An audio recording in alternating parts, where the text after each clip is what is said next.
Hey everyone, it's time for another war. So this is my second war with my new alliance in Season 50.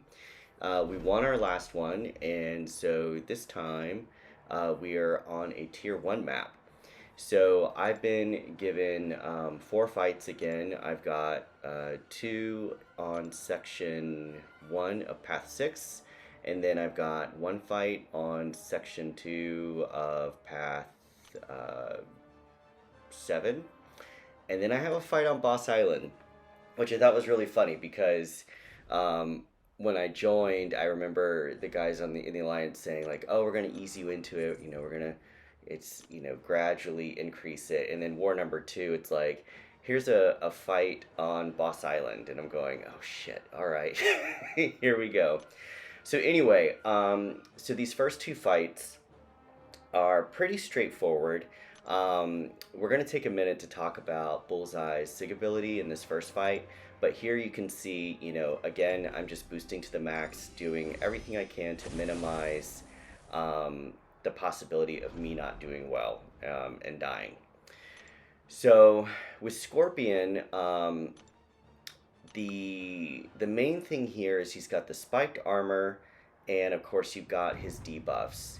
Now, Bullseye, his SIG ability reduces the amount of instant damage that he gets, and that scales, of course, with the higher SIG. So that means that on nodes that directly punish you, like this spiked armor, and also power sting, you take less damage. However, you see there, I took a significant chunk of damage with my special. So my 6-star Bullseye is SIG 200, and so when he threw, if I was using him, you would have seen like no health loss when I threw a special.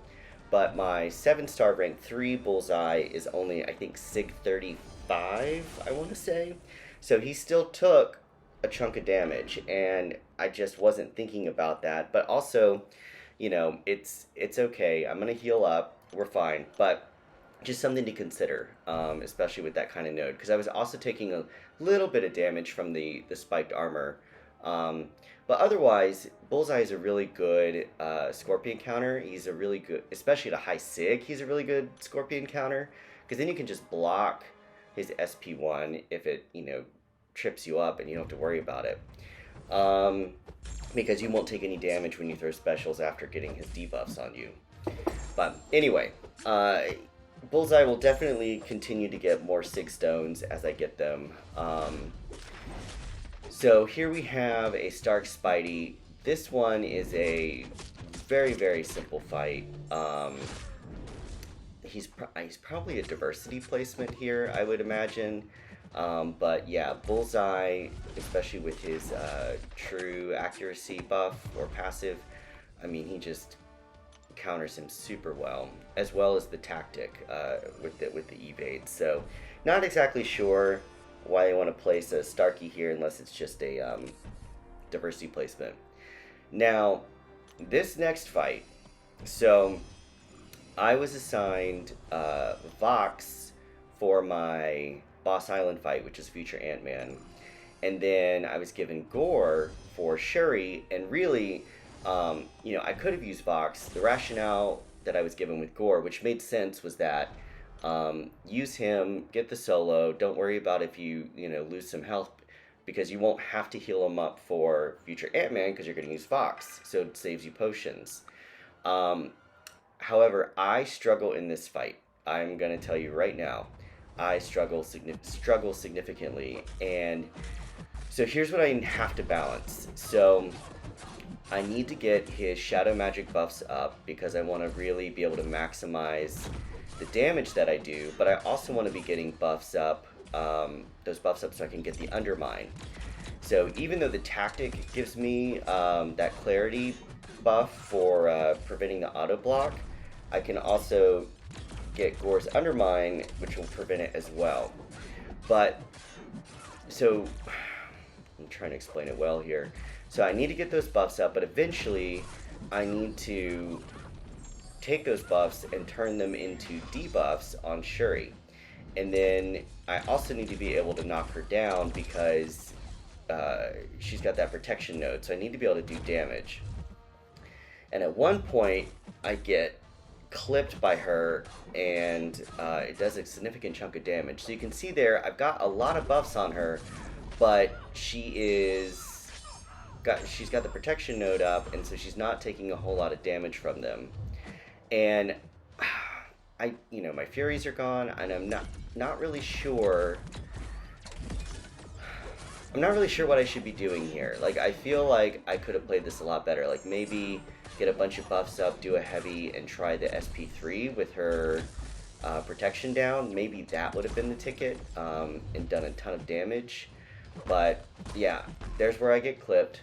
But I also am just trying to get openings on her, and I don't know, she just felt very dodgy to play. So anyway, I'm blocking most of these specials, trying to dex the tail end of the SP1, but you can see there that my health bar is ticking down.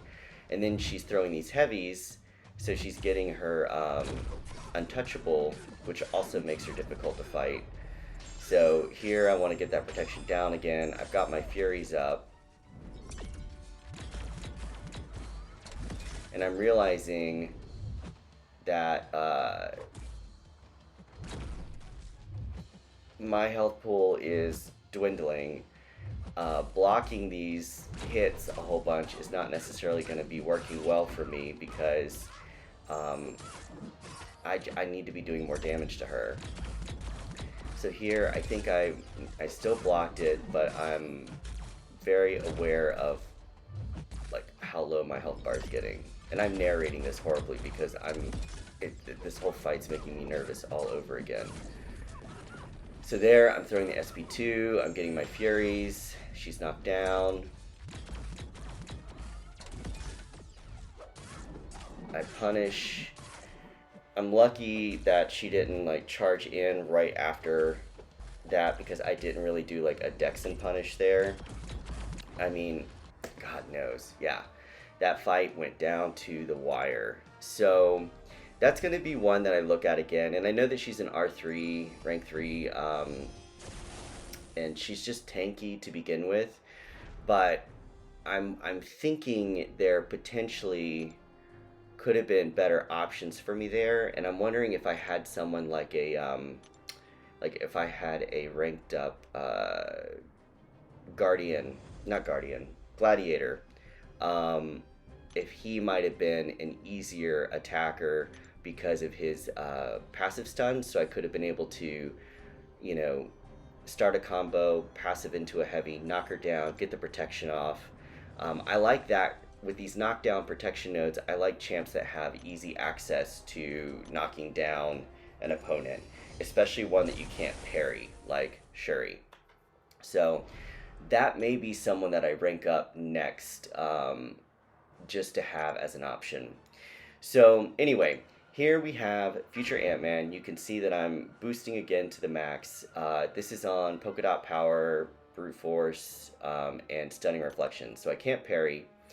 The tactic here with Vox is to do a Power Start 1, so that way I can build up my buffs, my corrupted buffs, and then once I get to about 20, which was what my alliance mates were recommending, then I drop the SP1 to get all those debuffs.